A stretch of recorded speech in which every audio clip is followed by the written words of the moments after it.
سلام مسنون UTC قاسمی میں آپ تمام ناظرین کا خیر مقدم ہے۔ امید کرتا ہوں کہ آپ لوگ خیر و عافیت سے ہوں گے۔ آج کی اس ویڈیو میں ہم لوگ BA اردو MJC 5 سیمسٹر 4 میں جو یونٹ 1 میں میر حسن کی مثنوی سحر البیان کو پڑھنا ہے۔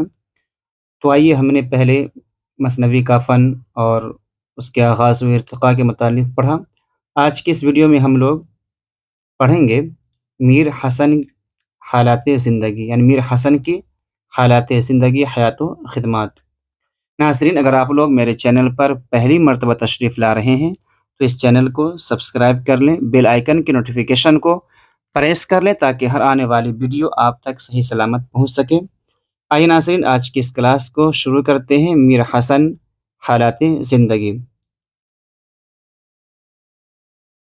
میر حسن اردو کے عظیم شعراء کی فہرست میں شمار کیے جاتے ہیں۔ خصوصاً شعری کائنات میں انہیں مثنوی نگاری میں مقبولیت حاصل ہوئی۔ یہی نہیں بلکہ مثنوی نگاری میں انہیں بادشاہت بھی حاصل ہے۔ میر حسن کے آباء و اجداد شہر ہرات کے رہنے والے تھے۔ شاہ جہاں بادشاہ کے عہد میں ان کے پردادا میر امامی ہندوستان آئے اور یہیں مقیم رہے۔ میر حسن کے والد صاحب کا نام میر غلام حسین زاہق تھا۔ ان کے والد اردو فارسی کے ایک شاعر بھی تھے، یعنی زاہق میر غلام حسین زاہق یہ بھی شاعر تھے۔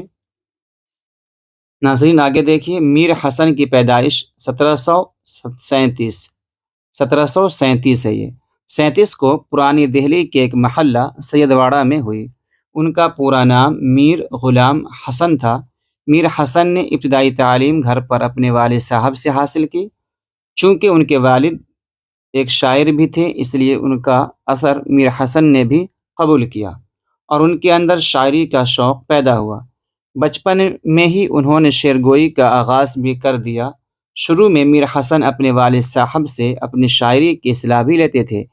اس کے بعد انہوں نے معروف و مشہور صوفی شاعر خواجہ میر درد کی شاگردی اختیار کی۔ خواجہ میر درد کا اثر بھی ان پر مرتب ہوا۔ ناظرین، ویڈیو پسند آ رہی ویڈیو کو لائک کریں، اپنے دوست احباب کو شیئر کریں۔ آئیے دیکھیں آگے۔ میر حسن نے 11 سال تک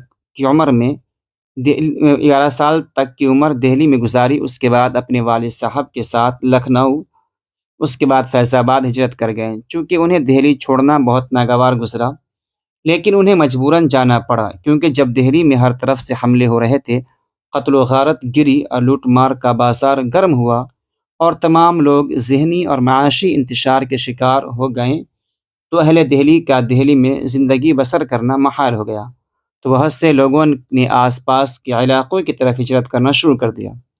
اہل اردو ادب نے بھی فیض آباد، کانپور اور لکھنؤ وغیرہ جانا پسند کیا۔ میر حسن دہلوی کے اہل و عیال بھی معاشی بدحالی کے شکار ہوئے، تو انہیں دہلی چھوڑنا پڑا۔ میر حسن جب فیض آباد آ گئے تو وہاں نواب سالار جنگ بہادر کے دربار میں ملازم ہوئے اور ان کے بیٹے نواب مرزا نوازش خان عالی سردار جنگ کے مصاحبت میسر ہوئی۔ میر حسن ان کی مصاحبت میں تقریباً 11 سال رہے۔ جب آصف الدولہ کا زمانہ آیا تو انہوں نے لکھنؤ کو اپنا دارالسلطنت بنایا، اس لیے میر حسن کو بھی لکھنؤ کا رخ کرنا پڑا۔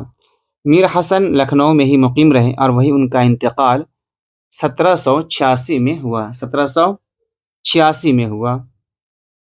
آئے ناظرین آگے دیکھیں۔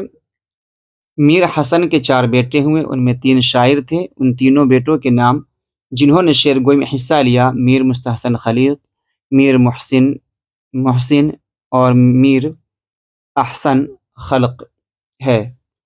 ان میں سے میر مستحسن خلیق کو کافی شہرت حاصل ہوئی۔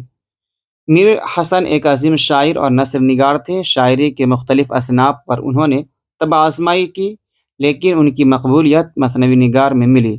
میر حسن کی پہلی مثنوی رموز العارفین ہے، جو تصوف اور اخلاق کے موضوع پر مبنی ہے۔ اسے انہوں نے 1774 میں لکھی۔ 1774 اور 78 کے درمیان عرصے میں لکھا گیا۔ ان کا تذکرہ شعراء اردو بھی قابل ذکر ہے۔ آگے دیکھیں ناظرین۔ اسے انہوں نے قیام فیض آباد کے دوران مکمل کیا۔ مثنوی گلزار ارم بھی میر حسن کی مثنوی ہے جو 1778 میں مکمل ہوئی۔ میر حسن کا سب سے آخری کارنامہ مثنوی سحر البیان ہے۔ یہ ان کا ایک لازوال کارنامہ ہے۔ اس مثنوی کو بے حد مقبولیت ملی۔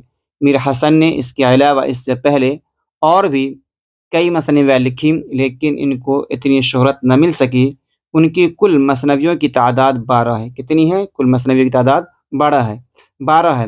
میر حسن کے کلیات میں 7 قصیدے بھی شامل ہیں، یعنی میر حسن نے قصیدہ گوئی کی روایت میں بھی اضافہ کیا۔ اگر ویڈیو پسند آئی ہو ویڈیو کو لائک کریں، کامنٹ کریں، اپنے دوست احباب کو شیئر کریں۔ اگر کوئی بھی ساتھی BA اردو کر رہے ہوں، چاہے سیمسٹر 1 میں ہو، 2 میں ہو، 3 میں یا 4 میں ہو، تو آپ اس چینل کو سبسکرائب کر دیں، بیل آئیکن کی نوٹیفیکیشن کو دبا دیں۔ ملتے ہیں اگلی ویڈیو میں، جب تک کے لیے خدا حافظ۔